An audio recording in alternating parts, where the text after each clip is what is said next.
السلام علیکم۔ آج ہم سورۃ تغابن پڑھیں گے، سیکھیں گے، سمجھیں گے اور سنائیں گے۔ اعوذ باللہ من الشیطان الرجیم، بسم اللہ الرحمن الرحیم۔ شروع اللہ کے نام سے جو سب پر مہربان ہے، بہت مہربان ہے۔ یسبح للہ ما فی السماوات و ما فی الارض، لہ الملک و لہ الحمد وہو علی کل شیء قدیر۔ آسمانوں اور زمین میں جو چیز بھی ہے وہ اللہ کی تسبیح کرتی ہے، اور بادشاہی اسی کی ہے اور تعریف اسی کی، وہ ہر چیز پر پوری قدرت رکھتا ہے۔ هو الذی خلقکم ومنکم کافر ومنکم مومن واللہ بما تعملون بصیر۔ وہی ہے جس نے تمہیں پیدا کیا، پھر تم میں سے کوئی کافر ہے اور کوئی مومن، اور جو کچھ تم کرتے ہو اللہ اسے خوب دیکھتا ہے۔ خلق السماوات والارض بالحق وصورکم فاحسن صورکم والیہ المصیر۔ اس نے آسمانوں اور زمین کو برحق پیدا کیا اور تمہاری صورتیں بنائی، تمہاری صورتیں اچھی بنائی ہیں، اور اسی کی طرف آخرکار سب کو پلٹ کر جانا ہے۔ یعلم ما فی السماوات و ما فی الارض، یعلم ما فی السماوات والارض ویعلم ما تسرون و ما تعلنون واللہ علیم بذات الصدور۔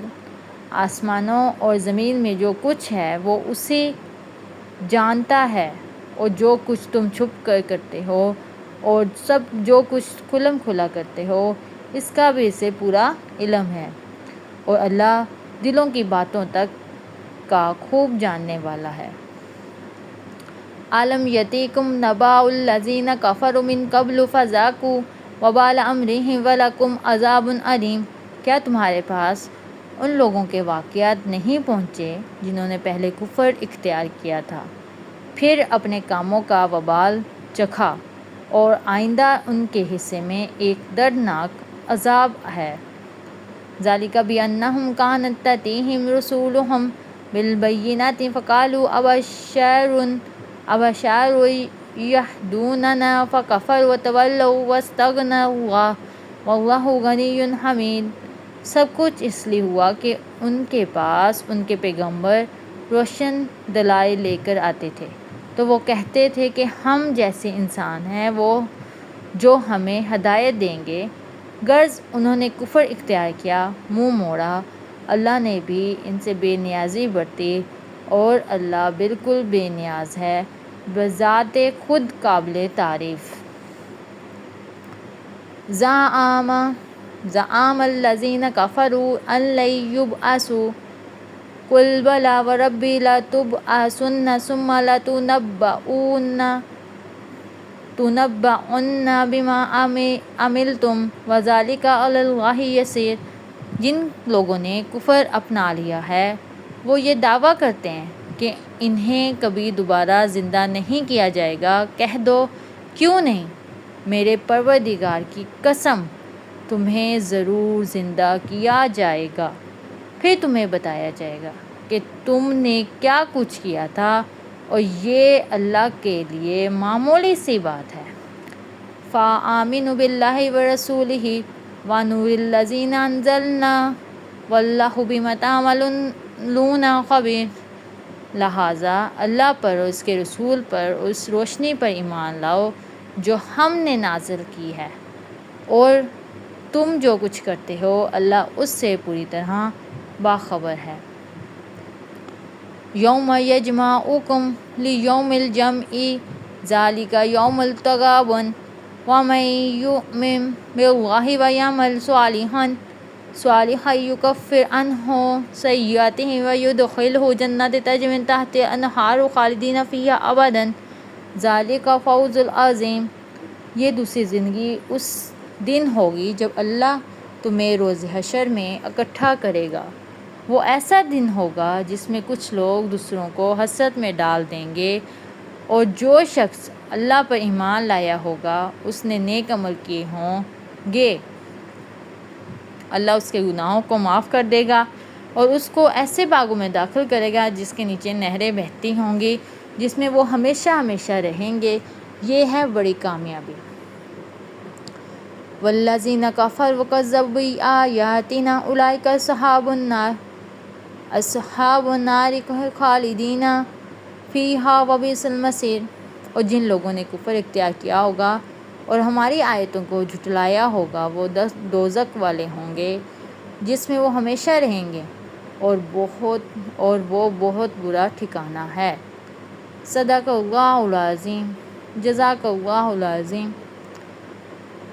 آج ہم نے سورۃ تغابن کا پہلا رکوع پڑھا ہے۔ اس میں اللہ تعالیٰ نے اپنے پروردگار کی قسم، یعنی کہ اپنی قسم کھا کر میرے پیارے نبی کو کہا ہے کہ تم لوگوں کو بتاؤ کہ میں نے تمہیں دوبارہ زندہ کرنا ہے، وہ بھی حساب کتاب کے لیے، اور جو تم کچھ کرتے ہو اس سے اللہ تعالیٰ بالکل بھی باخبر نہیں۔ ظاہر بات ہے، جو تمہیں پیدا کر سکتا ہے وہ تم سے کیسے باخبر ہو سکتا ہے؟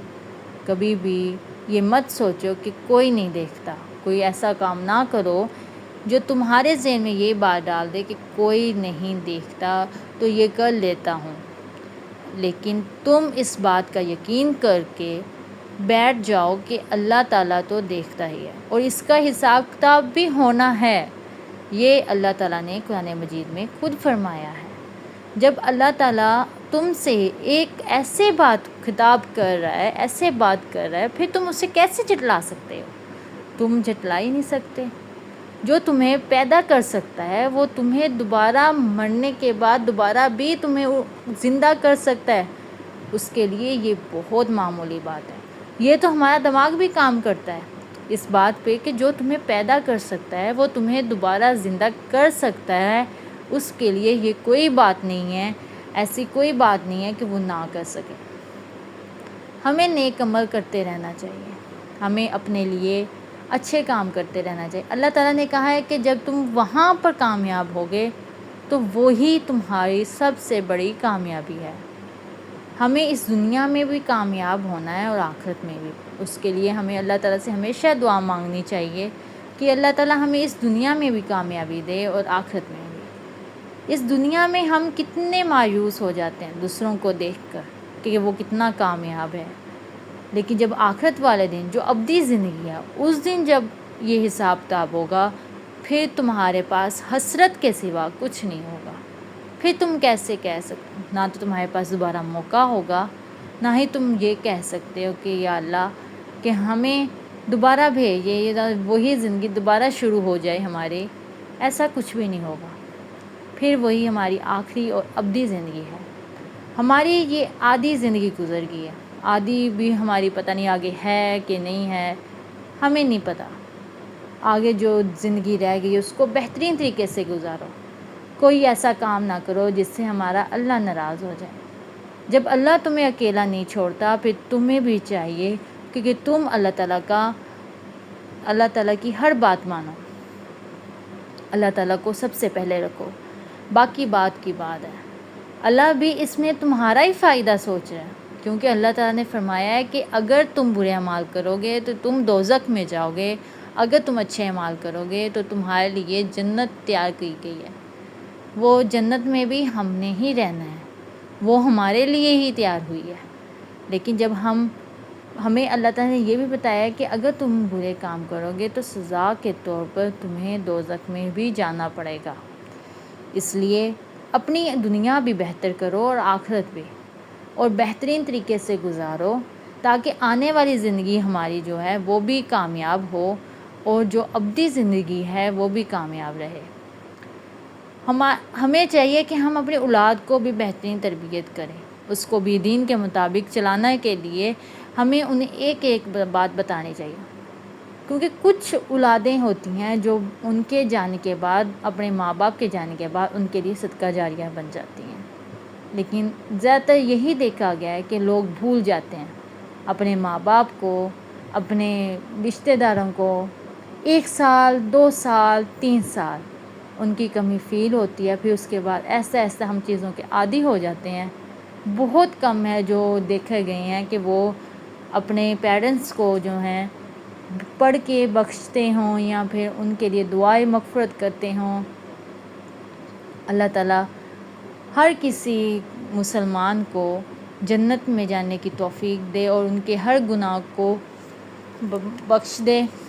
ہماری ہمیشہ سے یہی دعا ہے کہ اللہ تعالیٰ ہمیں بھی سیدھے راستے پر چلائے اور ہمارے اس دنیا کے جانے کے بعد ہم اپنے اللہ کے سامنے شرمندہ نہ ہوں، ہم اپنے پیارے رسول کے سامنے شرمندہ نہ ہوں، اور ہمیں اللہ تعالیٰ جو کامیابی دے وہ ہمیں دنیا میں بھی دے اور آخرت میں بھی دے۔